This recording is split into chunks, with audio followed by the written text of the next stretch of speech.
Dear students, हम सभी जानते हैं कि जो वस्त्र निर्माण के लिए उपयोगी तंतु होते हैं वो दो प्रकार के होते हैं, प्राकृतिक तंतु एवं मानव निर्मित तंतु। मानव निर्मित तंतु के निर्माण की प्रक्रिया को हम स्पिनिंग कहते हैं या केमिकल स्पिनिंग कहते हैं। केमिकल स्पिनिंग अनेकों प्रकार की होती है, जिसमें मेल्ट स्पिनिंग भी एक होती है। ज़्यादातर मेल्ट स्पिनिंग से नायलॉन फाइबर का निर्माण किया जाता है। तो आइए देखते हैं कि मेल्ट स्पिनिंग से जो हमारे कृत्रिम रेशे या फिलामेंट होते हैं उनका निर्माण बड़ी बड़ी फैक्ट्रीज़ में किस प्रकार किया जाता है। मेल्ट स्पिनिंग का पूरा सेटअप आप देख सकते हैं। किसी भी प्रकार की स्पिनिंग के लिए सबसे पहली प्रक्रिया पॉलीमराइजेशन होती है। पॉलीमराइजेशन के लिए जो रॉ मटेरियल यानी कच्चा माल होता है वह एक हॉपर में डाल दिया जाता है। उसके पश्चात यह गर्म होकर पिघलता है और आपस में इसका रिएक्शन होता है, जिससे कि छोटे छोटे अणु एक लंबी चेन बना लेते हैं, जिसे हम पॉलीमर कहते हैं।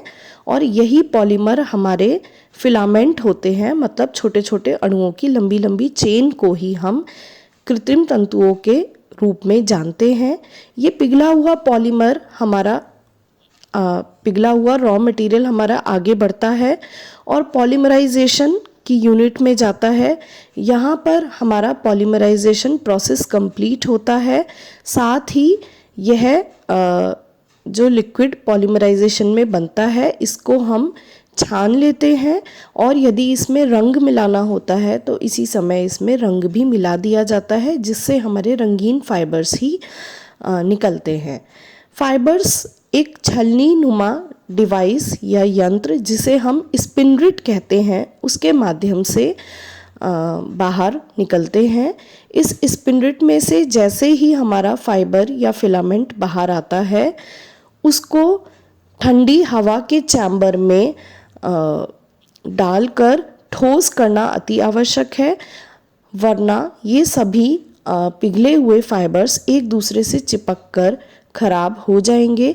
जैसे ही फाइबर ठंडी हवा के चैम्बर में गुजरता है वह ठोस हो जाता है और फिलामेंट का रूप ले लेता है, लेकिन यह फिलामेंट अभी अधिक मजबूत नहीं होता, बहुत मोटा होता है। इसलिए इस फिलामेंट को मजबूती देने के लिए, इसको महीन करने के लिए, इसमें चमक लाने के लिए तथा इसकी सतह को एक समान करने के लिए इसको विभिन्न रोलर्स के बीच में से गुजारा जाता है। इन रोलर्स की स्पीड और इन रोलर्स का दबाव फाइबर पर अलग अलग पड़ता है, जिसके कारण फाइबर खिंचता है, महीन हो जाता है, मजबूत हो जाता है और अंत में फाइबर एक वाइंडिंग मशीन के द्वारा बड़ी बड़ी रीलों पर लपेट दिया जाता है। तो इस प्रकार से फैक्ट्रीज़ में जो हमारे रासायनिक या कृत्रिम तंतु होते हैं वो तैयार होते हैं। आप इस वीडियो में भी देख सकते हैं, ये स्पिनरिट है, छलनी जैसा डिवाइस।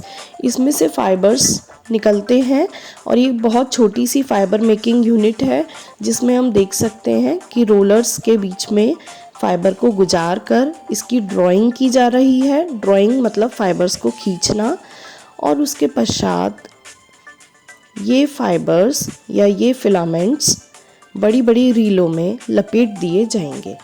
तो ये लैब में मेल्ट स्पिनिंग के द्वारा फिलामेंट का निर्माण आप देख सकते हैं।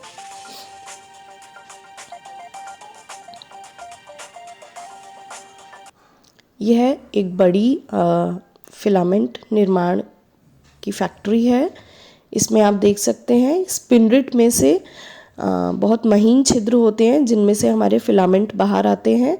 स्पिनरिट में से निकलते ही इनको कूलिंग चैम्बर में डाल दिया जाता है। जैसा हमने पहले पढ़ा, कूलिंग चैम्बर की वजह से जो हमारा पिघला हुआ फाइबर स्पिनरिट में से निकलता है वो तुरंत ही उसी आकार में ठोस परिवर्तित हो जाता है।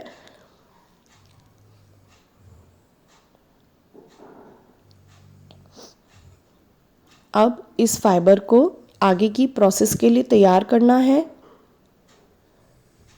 फाइबर पर लुब्रिकेंट यानी कि चिकनाई लगा दी जाती है, जिससे इसकी प्रोसेसिंग इजी हो जाए। उसके बाद रोलर्स के बीच में से गुजार कर इस फाइबर को खींचा जाता है। ये खींचना दो भागों में होता है, जिसे हम फर्स्ट ड्रॉ और सेकंड ड्रॉ कहते हैं।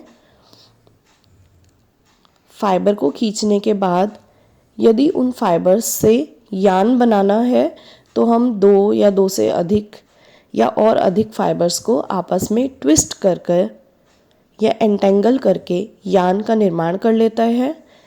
और ये यान फिर हमारा ऑटोमेटिक वाइंडिंग मशीन के द्वारा बड़े बड़े वाइंडर्स, जिन्हें हम कोन वाइंडर्स कहते हैं, या रील्स में लपेट दिए जाते हैं।